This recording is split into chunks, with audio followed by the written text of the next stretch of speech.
આપણે ફરાળી સાબુદાણાની ખીચડી બનાવવાની છે। તેના માટે આપણે એક વાટકો મેં સાબુદાણા લીધા છે।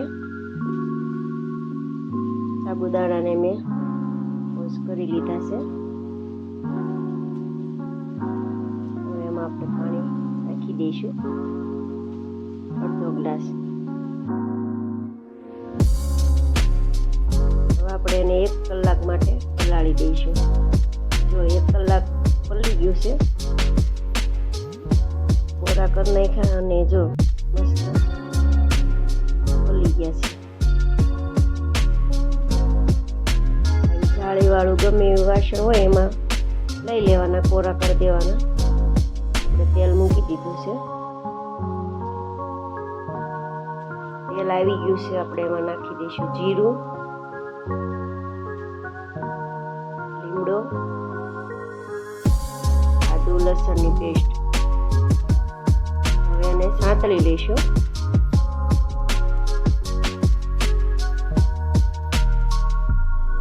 હવે આપણે એમાં બટેકા નાખી દઈશું, ઝીણા ઝીણા સમારવાના છે।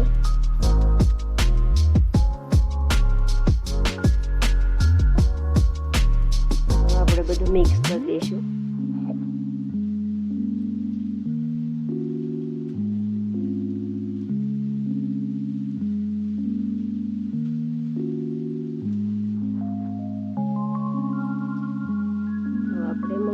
સ્વાદ પ્રમાણે મીઠું નાખશું।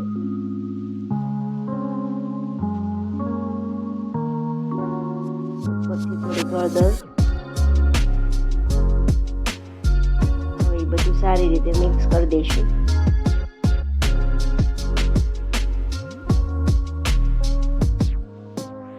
બે મિનિટ માટે એને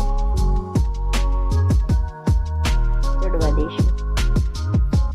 જો આપણે 2 મિનિટ થઈ ગઈ એટલે આપણે એમાં ટમેટા નાખી દીધું।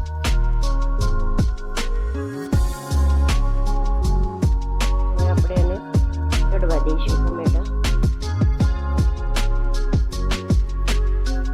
આપણા બટેકા ચડી ગયા છે। હવે આપણે એમાં સિંગદાણાનો ભૂકો,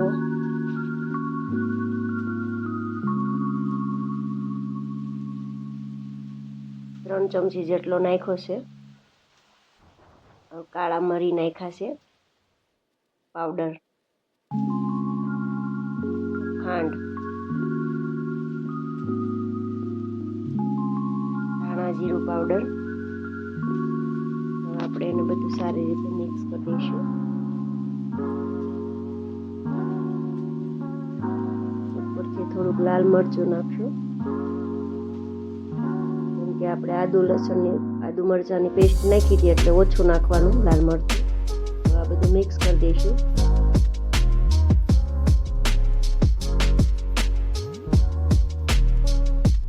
હવે એમાં આપણે સાબુદાણા નાખી દઈશું।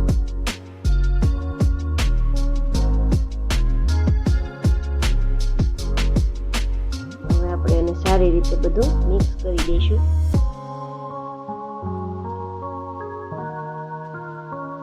ધીમે ધીમે આપણે મિક્સ કરવાનું, એટલે આપણી ખીચડી એકદમ ચીકણી ન થાય, છૂટી રહી।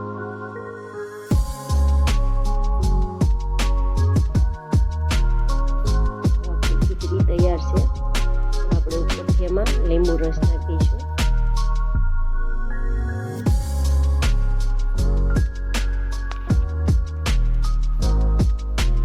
આપણી ખીચડી તૈયાર છે। આપણે હવે એને સર્વ કરી લઈશું।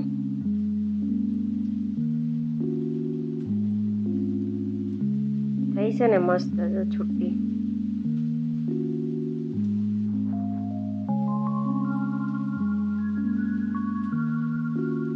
તમને મારો વિડીયો સારો લાગ્યો તો લાઈક, શેર, સબસ્ક્રાઈબ કરજો।